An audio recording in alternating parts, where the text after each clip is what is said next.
Hello and welcome guys. Today we're going to look at Capacitance chapter 24 of A-level physics. I hope you enjoyed today's lesson. If you've got any questions, please leave it in the post below.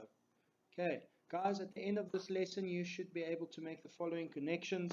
Okay, for capacitance and capacitors, you should define what capacitance is and what is the farad, as applied to both isolated conductors and parallel plate capacitors.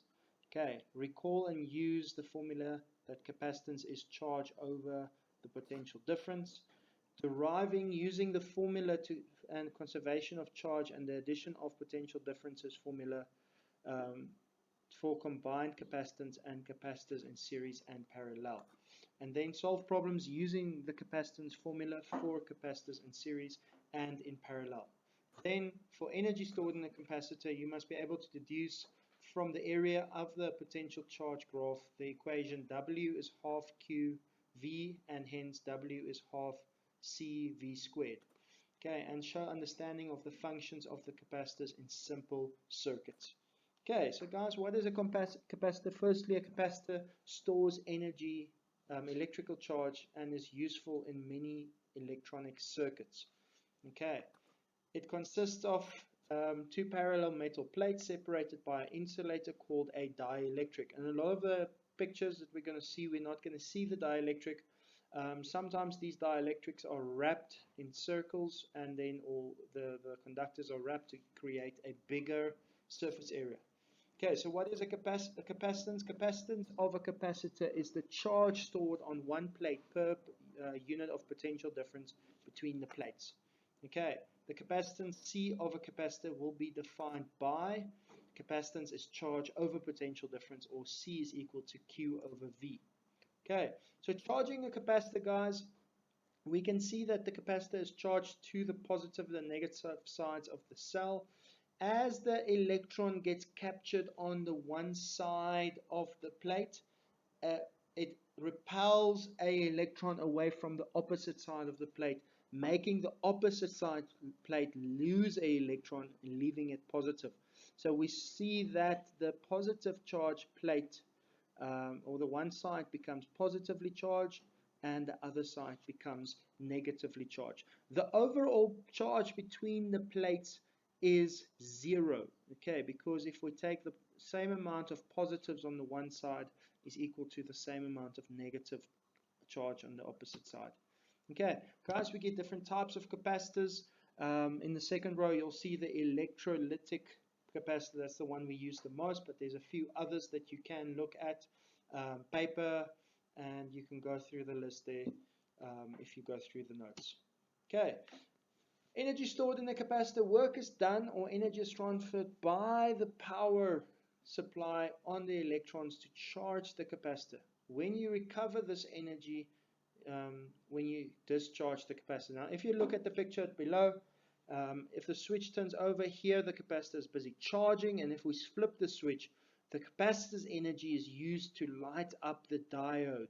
Okay, so we can use the electricity or the energy that is stored when we discharge the capacitor, and we store the energy there by doing work on it through the cell, and so that's how work is done. Okay, so if we look at energy here, the storage of a capacitor, if we're going to consider the work done in moving the charge through a constant potential difference, we can look at the formula where work is charge times voltage. Okay, so if we look at the voltage charge graph, guys, we see that QV would be the area under the graph. Now, this specific picture or this specific graph is the graph for a capacitor. A capacitor would build up its voltage and its charge. The charge is directly proportional to the voltage, as we can see. But to calculate the work done, we calculate the area under the graph. The area under the graph against the charge is equal to the work done, and hence the work done in charging a capacitor to a particular potential difference is given by the formula W is half QV. Now guys, if we combine the previous formula, C is equal to Q over V, then we can calculate once again three different methods by using the charge and the voltage, by using the charge and the capacitance, and by using the capacitance and the voltage. 3 different ways to calculate the work done on a charge. Okay, capacitors in series. If we put 2 capacitors in series, what we notice is that the space between them increases.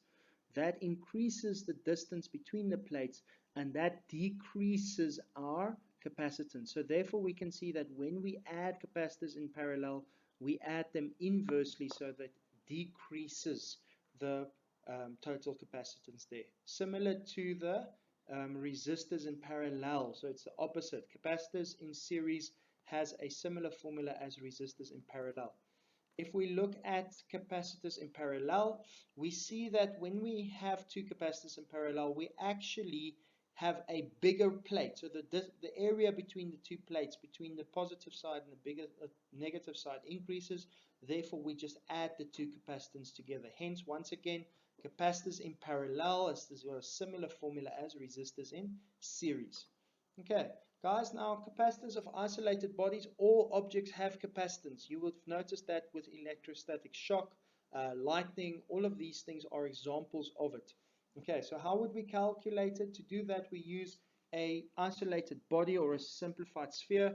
We consider the sphere of radius r insulated from its surroundings and carrying a charge q. It will have a potential difference at its surface of V. And here we can calculate the voltage there using the volume of the formula there given there. Okay, so since C is equal to Q over V, we can also manipulate the formula to give us the capacitance. Okay, using that formula, you can find all the values there in the textbook. Therefore, we treat each object as a sphere when we calculate its capacitance. Now, if we think of lightning, how does lightning work? We can see the cloud and the earth as 2 plates.